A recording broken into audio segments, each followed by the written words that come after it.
అలా కసురుకోక భవాని, మంచిగా చెప్పి పంపించాలి. ఇదిగోండయ్యా, సారీ, ఏమీ అనుకోకండి. మేము ఉత్సవాల కోసం వచ్చాం. 4 రోజుల్లో సిటీకి వెళ్ళిపోతాం. ఊర్లో వెళ్ళి అడగండి అయ్యా. దయ చూపండమ్మా, మీరు వచ్చినందుకే సంబరం అని ఊళ్ళో వాళ్ళందరూ అనుకుంటున్నారమ్మా. దయగల్ల మహారాజులు, మీరే వెళ్ళిపోమంటే ఎలాగమ్మా? వెళ్లిపోమన్నారు కదమ్మా. ఊళ్ళోనే పనులు లేక పట్నం వెళ్లిపోతుంటే మీకోసం ఇక్కడ పనులు ఎవరిస్తారమ్మా? ఈ ఇంట్లో ఏ పనైనా చేస్తామయ్యా. పొట్టకుటి కోసం తప్పదు కదయ్యా.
బ్రో,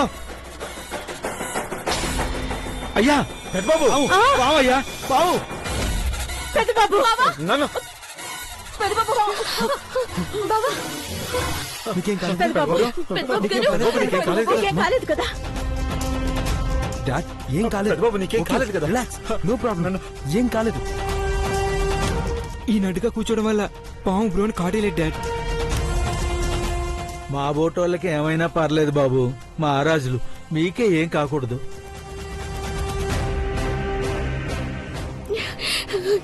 మీరు త్యాగం చేసి పెద్దబాబు గారిని కాపాడినారు. పెద్ద గండం తప్పినది.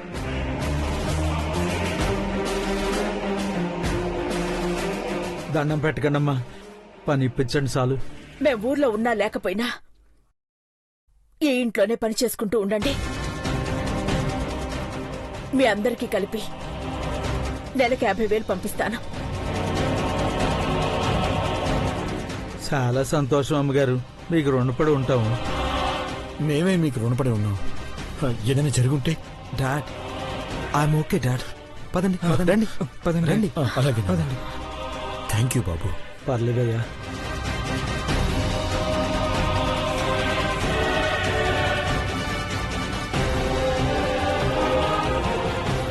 పాముని ఊరికి పంపించేయి. వీళ్ళని చంపాక అప్పుడు మనం ఊరెళ్దాం. ఇక్కడికి వచ్చామని నీలాంబర్కి ఫోన్ చేసి చెప్పాలి.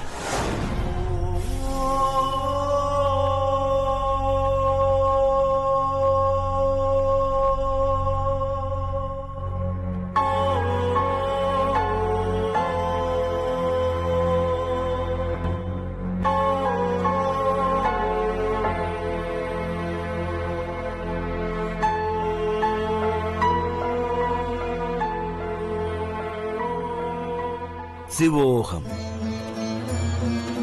నమస్కారం సిద్ధాంతి గారు. సిద్ధాంతి గారు, త్రుటిలో పెద్ద ప్రమాదం తప్పింది. వీరభద్రస్వామి ఉత్సవాలు జరిపించడానికొచ్చిన మా కుటుంబానికి ఆ ఆపదేంటి? అమ్మా అఖిలాండేశ్వరి, సంతోషంగా ఉన్న కుటుంబంలో భయాన్ని నింపకూడదు అని చిన్న అబద్ధం చెప్పాను.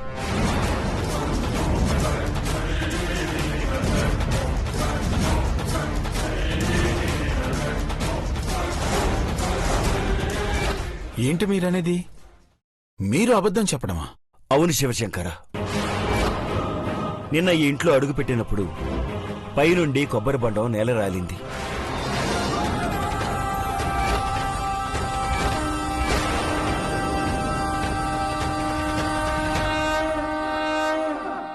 అఖిలాండేశ్వరిని గాయపరుస్తుందని దేవేంద్ర జాగ్రత్త పడ్డాడు.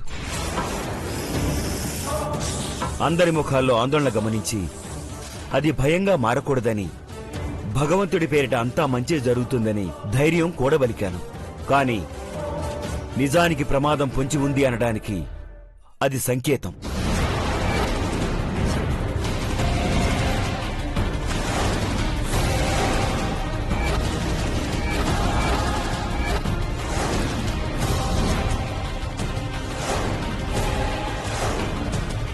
ఈ కీడు మాతో చెప్పకుండా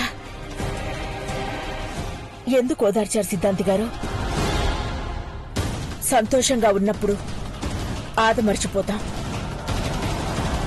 హఠాత్ పరిణామాలు ఎదురవుతాయని ఊహించి సిద్ధపడుంటే విషాదం ఎదురు కాదు. మీ సంతోషాన్ని చూసి విషయాన్ని దాచిపెట్టానమ్మా.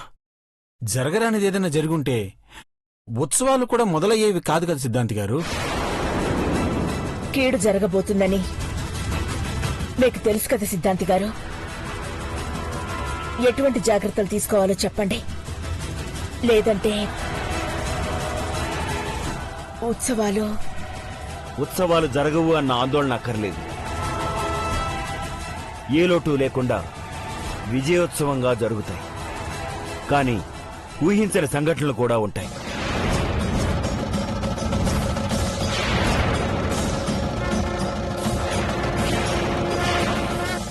నా కుటుంబానికి హాని జరుగుతుందంటే ఇక్కడుండటం అనవసరం సిద్ధాంతి గారు. ఎక్కడ ఉన్నా ఆపద అనేది తప్పదు. ఈ కుటుంబానికి అన్యాయం జరిగితే స్వామివారి ఉత్సవాలు ఇక ఎన్నటికీ జరగవు. ఆ నమ్మకంతోనే మిమ్మల్ని ఇక్కడే ఉండమన్నాను. ఏ ప్రమాదమైనా సరే ఎదురయ్యి తలవంచి వెళ్లిపోతుంది. నీలాంబరి తప్ప ఇక మనకి శత్రువులు ఎవరున్నారు అఖిల?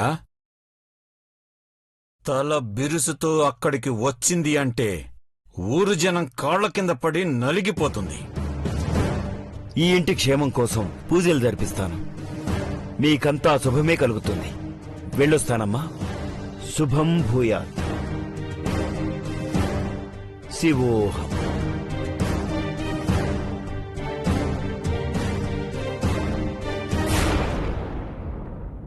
ధైర్యంగా ఉండకిలా. నాగపడగల వంశస్థులు ఈ ఊరు వదిలి దశాబ్దాలు గడిచిపోయింది. నీలాంబరి ఇక్కడికొచ్చే ధైర్యం చేయలేదు. తాతల కాలం నాటి సంఘటనలు, రోదనలు ఇంకా ఈ చుట్టుపక్కల వినపడుతున్నాయండి. శాపనార్థాల ఫలితం ఇలాగే ఉంటుందేమో. ఎందుకైనా మంచిది కనురెప్ప కొట్టకుండా అప్రమత్తమై ఉండాలి. అలాగే అఖిల, ఆందోళన పడాల్సింది ఏమీ లేదు.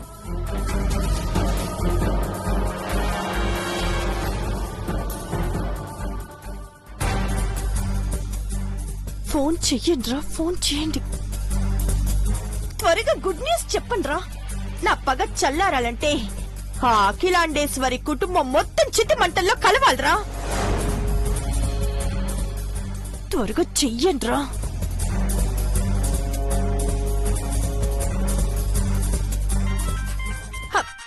హలో, మీరు చెప్పినట్టుగా మేము ఇంట్లోకి వచ్చామమ్మా.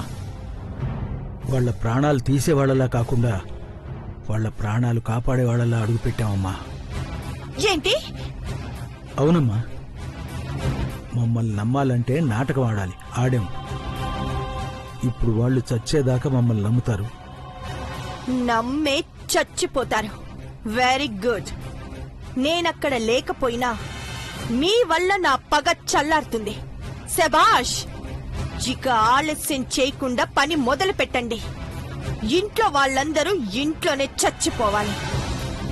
ఆ ఊరి జనం ఆ ఇంటిని దెయ్యాల కొంప అని కథలు కథలుగా చెప్పుకోవాలి. ఎలా చచ్చారో తెలియదు కానీ ఏ ఒక్కరు మిగల్లేదని చెప్పుకోవాలి. అలా చావాలంటే వాళ్ళు తినే అన్నంలో విషం కలపండి. కత్తిపోటు పొడుద్దాం అనుకున్నావమ్మా. ఏ ఒక్కరు బ్రతికినా మిమ్మల్ని చంపేస్తాను. అయితే ఇప్పుడే విష ప్రయోగం చేస్తావమ్మా. ఏయ్, ఇప్పుడొద్దు. రాత్రి డిన్నర్ ఏర్పాట్లు చెయ్యండి.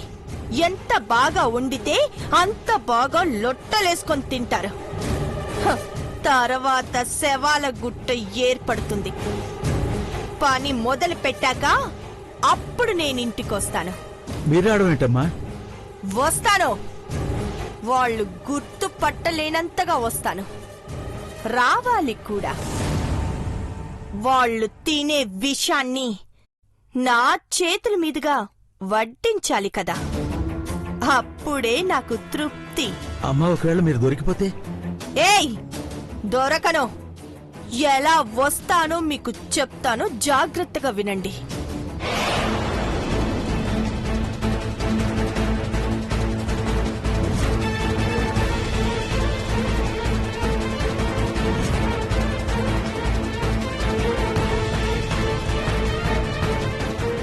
అలాగే అమ్మా, కాస్త జాగ్రత్త. మీరు జాగ్రత్తగా వండాలి. అనుమానం వస్తే మీ ఇద్దరిని బలిస్తారు. ఊరి జనం దృష్టిలో హత్యగా ఉండకూడదు. కానీ ఆత్మహత్య చేసుకునే అవసరం వాళ్ళకెవ్వరికీ లేదు. అలాంటప్పుడు విషం కలిపిన భోజనాలు వడ్డించాక వాళ్ళు తిన్నాక మీరు అన్నం వండిన గిన్నెలో ఒక బల్లిని పడేయండి. దానివల్లే చచ్చారనుకుంటారు. ఏంటి, అర్థమైందా? అర్థమైందమ్మా. మాకు కూడా అర్థమైంది.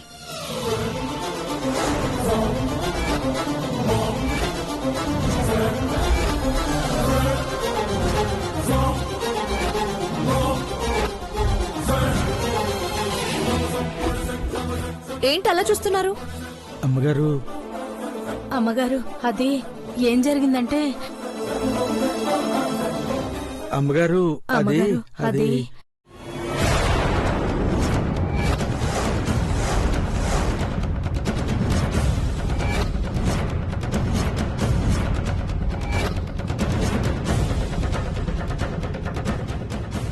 ఏమీ తినలేదు, తాగలేదు, కాఫీ కూడా ఇవ్వలేదని ఇక్కడికొచ్చి తిట్టుకుంటున్నారని మాకు అర్థమైందిలే. అయ్యో, అట్టా ఎందుకు అనుకుంటావమ్మా? మా చెల్లెలికి ఫోన్ చేసి ఈ ఇంట్లో పని దొరికిందని చెప్తున్నావమ్మా. అలాగా? తనెక్కడుంది? పక్కనే ఊళ్ళో ఉంటుందమ్మా. సర్లే, రండి, వంట చేస్తున్నాను, భోజనం చేద్దరు. ఇప్పుడు మీరు చేశారు, రాత్రికి మేం భోజనం చేసి పెడతామమ్మా. మీకు వంటొచ్చా? మా మామ బ్రహ్మాండంగా వంటలు చేస్తాడమ్మా. అయితే రాత్రికి భోజనం మీరే వండండి. అలాగేనమ్మా, రండి.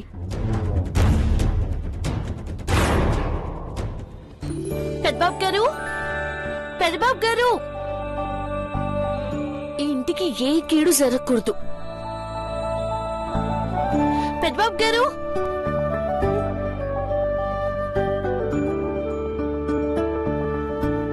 పెద్దబాబు, నేను మిమ్మల్ని పిలుస్తున్నాను, వినపడకుండా మీరు పాటలు వింటున్నారా? ఏమైంది పార్వతి? నేనేం చెప్తున్నాను, మీరేం చేస్తున్నారు? పాటలు వింటున్నాను. ఓ, నువ్వు మాట్లాడతానంటే కూడా వింటాను. కబుర్లు చెప్తావా? కంగారు పడుతుంటే కబుర్లు చెప్పమంటారా? నీలో భయం పుడితే చెమటలు వస్తాయి. అప్పుడు నీ బుగ్గల మీద నా వేలుతో రాస్తూ ఆ చెమటల్ని తుడిచేస్తాను. తమాషా చేస్తున్నారు పెద్దబాబు గారు. నా శ్రీమతికి భయం పోవాలనే సరదాగా మాట్లాడుతున్నాను. ముందు సొక్క తీయండి. ఏయ్, ఏయ్, సొక్క తీయండి. ఏయ్. ఇక్కడ ఎవరైనా చూస్తే బాగదు. ఆట పట్టించుకోండి పెద్దబాబు గారు. సొక్క తీస్తే మొలతాడికి తాయెత్తు కడతాను. ఎంత పెద్ద పాము చూశారు కదా, కాటేసుంటే ఇంకేమైనా ఉందా? నాకు ఏం కాదు పార్వతి. నిన్ను వదిలి నేను వెళ్ళనని ఆ దేవుడు కూడా తెలుసు. అందుకే దాని కోరలకు నేను అందలేదు. మీరట్టా మాట్లాడి నాకు ధైర్యం చెప్పకండి. ముందు మీరు తాయెత్తు కట్టుకోండి. అసలే నాగు పాములు పగపడతాయంటారు, కట్టుకోండి. నాగపడగల వంశస్థులు పగపడతారు కానీ పాములు పగపట్టవు పార్వతి. అయ్యో, మీకెట్ట చెప్పలో నాకు అర్థం కావట్లేదు. చూడు పార్వతి, ఆ పాము దానికదే ఇటొచ్చుంటే భయపడి మళ్ళీ అడవిలోకి వెళ్ళిపోయి ఉంటుంది. అలా కాకుండా మన శత్రువులు ఎవరైనా ఆ పామును వదులుంటే మళ్ళీ దాన్ని తీసుకుని వాళ్ళు వెళ్ళిపోయి ఉంటారు. ఏంటి మీరనేది? అవును పార్వతి, నువ్వు కంగారు పడి ఇల్లంతా ఆవాలు చల్లి నాకు తాయెత్తు కట్టాలని చూస్తున్నావు. ముందు ఆ శత్రువుల్ని మట్టు పెట్టాలి. ఆ పనేదో మీరు చూసుకోండి. ముందైతే ఈ తాయెత్తు కట్టించుకోండి. హ. నా గుండె ధీటుగా ఉంటుంది. సరే, కట్టు.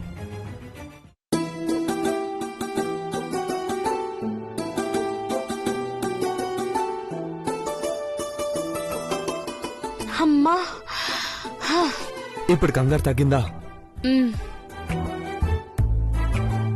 ఈ గుండెల మీద నేను కట్టిన ఈ తాళున్నంత వరకు నాకేం కాదు పార్వతి. నేను మృత్యుంజయుణ్ణి. నీ నుంచి నన్ను దూరం చేయాలంటే ఆ యముడు కూడా సాహసం చేయడు. ఎందుకంటే నన్ను నన్ను ముందు తీసుకెళ్లాలా?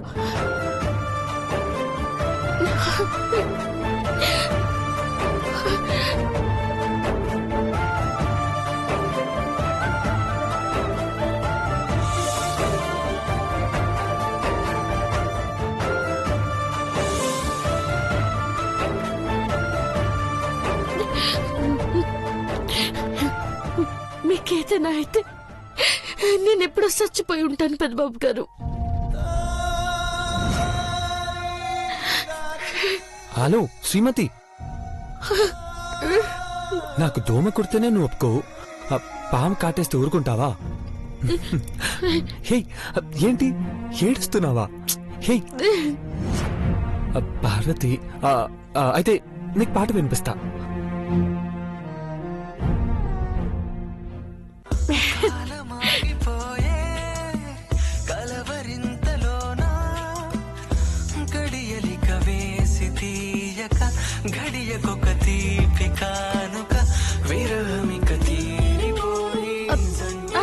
ఇదేం పాట పెద్దబాబు గారు ఇట్టా ఉంది? నేను వినను. అరే హలో, నన్ను ఇలాగే పస్తులు పెడతావా? పర్లేదు శ్రీవారు, ఓపిక పట్టండి.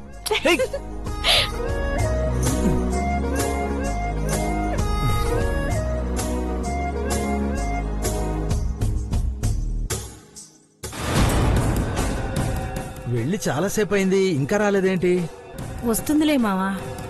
ఎవరికి తెలియకుండా జాగ్రత్త పడాలి. నేను తాగనురా ప్లీజ్. బంగారం వద్దన్నా. బంగారం ఆగమన్నానా? అబ్బా నాకొద్దు. పొద్దున్న నుంచి అది తిను ఇది తిను అని ఇబ్బంది పెడుతున్నావు. పాలు తాగితే బలం వస్తుంది బంగారం. వాంతి వస్తుందిరా. బంగారం బంగారం నాకొద్దు. మాట వినవే ప్లీజ్ ప్లీజ్ ప్లీజ్ ప్లీజ్. వద్దన్నాను కదా. మాట వినవే వద్దు. ఆగవే ప్లీజ్ కదా. అబ్బా. మందు తీసుకురాటానికి ఇంతసేపా?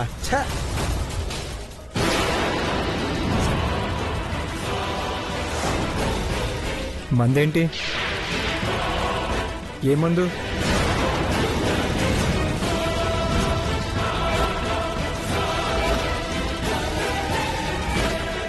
అది అదా బాబు, దగ్గుమందు బాబు. నా భార్యకి దగ్గు వస్తుంటే దగ్గుమందు తీసుకురామని పంపించాను. పార్వతి ఇచ్చే కషాయం తాగితే దగ్గు తగ్గిపోతుంది. వదినా వదినా, ఒకసారి బయటికి రా. వస్తున్నా సినిబాబు గారు. ఏంటి సినిబాబు గారు? ఈమెకి దగ్గు ఎక్కువైనట్టుంది. జీలకర్ర పసుపు వేసి ఏదో కషాయం చేస్తావు కదా. అదెంతసేపు? సిటికలో చేస్తాను. రామయిస్తాను. పర్వాలేదమ్మా. మొన్ననే కషాయం తాగింది కానీ తగ్గలేదు. మా భార్యకి ఇంగ్లీష్ మందులే బాగా పనిచేస్తాయమ్మా. అట్టాగా, సరే పని చేయకుండా ఉండమని చెప్పు. దగ్గు ఎక్కువ కాకుండా చూసుకోవాలా. అమ్మాయి గారు, మీరేం తింటారో చెప్పండి, నేను చేస్తాను. అమ్మా, ఈ రోజు రాత్రికి మేమే కదా వండుతాం.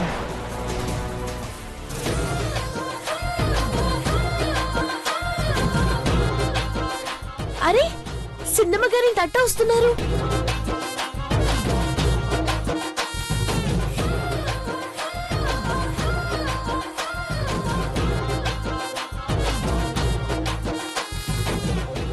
ఏ గోంగూర, తోటకూర, పాలకూర, కొత్తిమీర, కరేపాకు.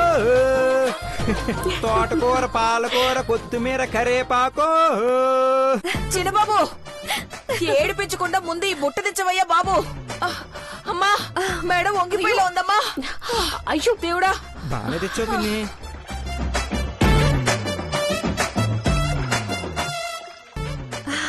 ఇన్ని కూరగాయలు ఎక్కడి నుంచి తీసుకొచ్చారా ఆంటీ? మన పొలాల్లో పండించుకోమని రైతులకిచ్చాం కదా, డబ్బులు కూడా తీసుకోవట్లేదు కదా అని కూరగాయలు తీసుకోమని చెప్పారు. చెప్పారా అడిగావా పిన్ని? అడిగాను చిన్నబాబు. పిన్ని మామ్కి తెలిస్తే చివాట్లు పెడుతుంది. సిటీకి వెళ్లేటప్పుడు ఎంతో కొంత ఇవ్వచ్చులే చిన్నబాబు. మన జాగ్రత్తలో మనం ఉండాలని ఇవన్నీ తీసుకొచ్చాను.